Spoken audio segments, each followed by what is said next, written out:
Welcome back. This is just a little sort of technical demo here. I needed to find a better way to have my ships move around. And if you're watching the other videos, for those of you that have, my ships move around, well, they move around by just programmatically. And the side effect of that is they kind of have this look on rails. It looks okay, and you got to do a fair amount of code. I can't remember the number of lines, but it's a lot. And then you have to start hand calculating what are you going to do for collisions and stuff. And I just got to the idea, what if they were allowed to collide and just react with collide? Well, then you use something called character controllers, and they're fine and everything, but they also need to be like custom coded for every little interaction. And then I got to the thinking, what if I use just a rigid body, and what if I just, like you would in the real world, move everything by forces? So then I made a little rig so I could test, I made this little rig here so I could get some directions and test and track, and I made a little yellow dot on an animation so I could make sure I could point at it. And then really though, what I needed is the ability to see if a ship could track waypoints. So there's some, I don't know if you can see them here, there's some blue waypoints around. Actually, the list up here in the left has all the waypoints, and we just constantly cycle through them. And what you're going to see is this pink line is going to keep pointing at that yellow dot. That's just using the straight up look at command in Godot. Where is it here? Look at, and it's looking at the target ball, its global position. But I want to move with forces, so then I have track 2, and before I just made it so it followed the ball, but in for my use in the game, I'm going to want to fly to places like waypoints. So I made a quick little waypoint system, and it's not much to it. It's just a little thing that counts the child, whatever children of WP object is, and allows you to hop through them and check if you're close enough to them. It's pretty straightforward. But what we want to do is, if we're chasing mode, which is a mode I can turn on, we're going to want to move on the local forward axis towards the target. Now, I haven't done any of that "are we pointed enough" yet. That actually makes it look even better and more realistic. I haven't done that yet. That's only easy. That's just modulating this with something called a dot product, which is a way of measuring how well you're looking at something. It either gives a value of that you're looking at it or away from it, so you can use that to see how well you're pointed. Now, in here, this screenshot right here is really the math that it takes to move in global space with local thrust and rotations. Or sorry, in this case, to get the local rotations. Now, here, where you see like the 100s, that's where if I push the key to override it, and it's quite strong. So maybe it's a bit too strong. I might turn that off. But this is this part here where you actually see the word mass. That's where the actual autopilot kicks in. The manual overrides would just be like a sudden firing of a thruster, and I use them to be quite strong, so I can. In this case, this is a virtual gyro. Actually, this represents a thruster. But when I push play here, it's going to look pretty boring. It's not meant to be interesting. So up in the corner, I can tell what mode I'm in. If I'm in force control, I don't know if you can see this little fella. I'm going to try not to fly right out of the world here. Bring him over. Bring him up to us here. Yeah, I think I did a good job at softening the forces. I had the manual forces a little bit high. So right now, he's actually moving, which would look like any ordinary object control. We just kill all the inertia, all the forces. But my ability to control which way it's pointed is completely done by forces. I'm not, in physics, this is actually a rigid body, which means because I'm moving it with actual forces, like virtual gyro, in this case the rotations are being done by virtual gyro, and these movements are being done by central forces, it's an active rigid body. So if something collided with it and the force of the collision was high enough to get over the damping or any of the forces I'm applying, it would get knocked and spin away until it could stabilize itself. On the left here where my mouse is, you can see the other thing that was a bit of tricky math is getting the local components of the thrust. I'm in global space and I'm not aligned to the normal axis, but I need to know what the local thrust components are in case I ever want to put thrusters or animate thrusters on it and you know, RCS type things. But you know, this is all nice and well, but what if it pointed at something? So you see there, now I'm using the real gold here is a PID controller. Now I can force it to try and look away by using manual override on the gyros, and the PID controller is going to do its best to point it right back. So that little blue stick here, let's see if I can, this blue stick, I hope it's showing, is the z-axis on the object, and the z-axis is the negative direction is actually forward in Godot. The x-axis is the red here, and just by default this now will be parallel to the ground plane. That's sort of off-color gray slate tile there, brownish gray.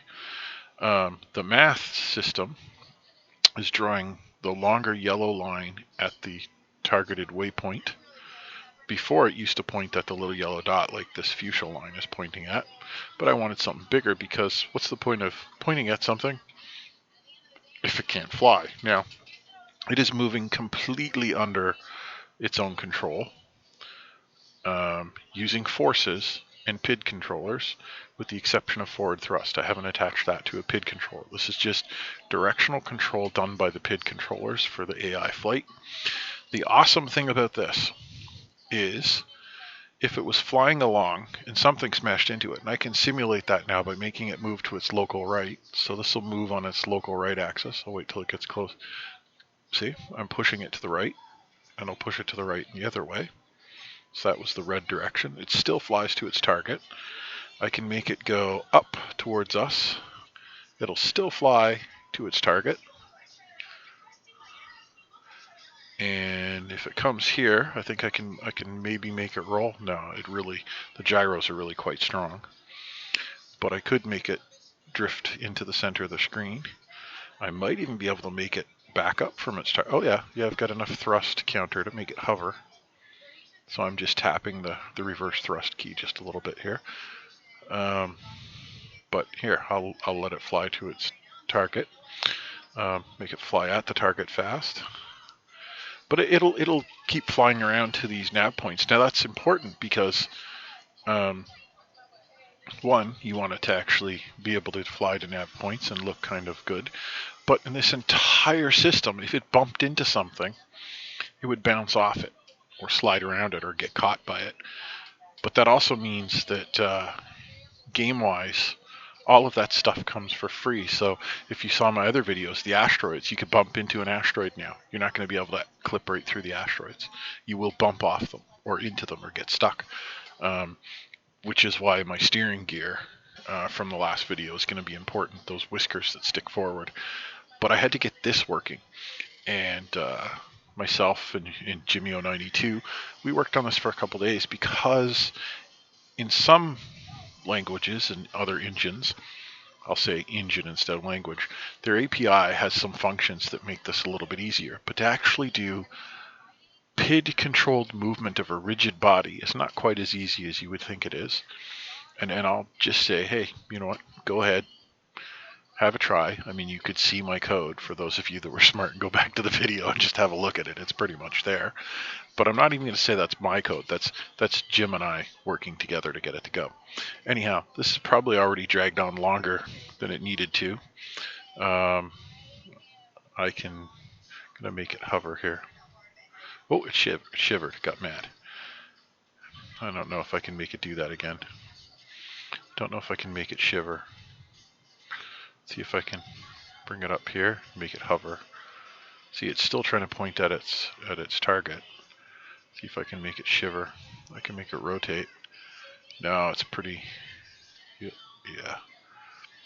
Yeah, I'll let it go. Anyways, so that's the thing. Like, my big ships will be able to move this way. My little fighters will be able to move this way.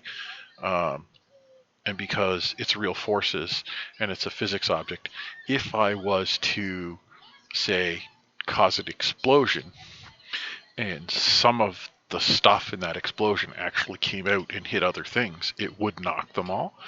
And if I was to do like an expanding radius from where a big explosion was, and I use the normal of the contact of this expanding radius to, say, like the ship, I could apply a force in the direction of that explosion and it would make the ship drift away a little bit from it. That's all possible. It would also things like bouncing off a big ship. Well, the little ship is going to hit it and fly away like a little pebble, but the big ship isn't impervious. It's going to move a little bit in this, but if it has the RCS thrusters, if it has the roll control thrusters, so let's do this and put it back to the center here. Oh yeah, hang on. There we go. Let's bring him up. Let's fly him over here. I'm doing that by keyboard now. There we go. So we could do this all by keyboard. So I'm doing here, but if it has the thrusters and the stuff hits it, nothing stops it from suddenly getting into like some sort of crazy flat spin like I'm causing, except my damping force is pretty good here too, stopping it from totally spinning right out. So you could turn the damping down, but the other thing that this is good for, amazingly enough, and I haven't implemented, is a follow cam, because I could make the target that it's trying to follow and the distance it's trying to maintain the perfect camera behind something like this. So an in-flight follow cam would be possible and should be pretty easy. And again, just make it point at its next waypoint and allow it to go, and away it'll go. Anyhow, that was probably longer than I intended to talk. Lord knows, probably getting on to 15 minutes now of me rambling, and it's only probably really cool for the nerdy side of things. Probably way too nerdy. Anyhow, yeah, if you like this kind of stuff, you've probably watched this long, and if you watch this long, you probably like this kind of stuff. So I guess that goes without saying. Again, as always, and thanks for watching, and yeah, shout out to Jim, because he helped with a lot of the matrix rotations. Sorry, not matrix. We were using quats. Again, it's important. We're using quaternions to do this. This is PIDs and quaternions. Apparently notoriously problematic. We hit some of those problems. We just pushed our way through them, and now I have a system where essentially the AI is flying the ship with thrust and not doing direct code. In fact, this is even worth, well, I quickly explain this. Well, not quickly. Quickly went out the window. This is look at. This one line right here. This line I've just highlighted. Actually, let's make this big. Make sure you can see this. And let's go to code. Look at here. That's one call would make it point straight at it. To do what that one call does with forces, you need to do a trick with an onboard reference object to get a reference rotation. Then you need to flip-flop in and out of Euler angles, then you need to get down into some tricks to make sure you're only looking in the shortest version of the angle, because if you turn in a circle, you've got two ways around, the longer or the shortest. So you need that. That's courtesy of Jim. And then you need to actually use the PID. This is the part of the PID that decides what factor to adjust or add torques. So these torques represent the 3 virtual gyros for each axis. Now later, I will combine them into one call, but right here they're individually. It's more so for my brain, and so I could tweak things. And then down below here is the human override. So if I push one of the keys assigned to the torques, they'll go here, and then this here again repoints the look at pointer at the original target, because it does shift a tiny bit in that little spot. If we were going to just use force without a look at, this would be just applying force for motion. So if you turn the force on, we're applying a torque impulse. Now, the difference between add torque, that smoothly adds torque over time. If you use a torque impulses hit hard and right away. That's the big difference. If I used add torque here, it would be smooth and it would ramp up, but it doesn't look quite right. But that's not really worth getting into. Now, if you were just going to rotate it and point it at something and use it with direct input for the turning, well, that would be it right here. The quaternions using local relative to the item, using the pitch, the turn, and the roll, or pitch, yaw, and roll if you're an aircraft type person. Yeah, and then you would apply that right here directly to the transform basis. But if you do that, that happens instantly. There's no smoothing. The physics doesn't care about it. It's for lack of a better term, immune to physics. So this whole blurb from, you see here, the track 2 mode, this whole block here is designed to do what this one line does, but allow the ball to still remain physically active. Later this will make more sense. Anyhow, this is stretching on to about 20 minutes, and that's more than I intended. So yeah, again, if you like this kind of stuff, you probably watch this long. And again, thanks for watching, and I'll catch you in the next video.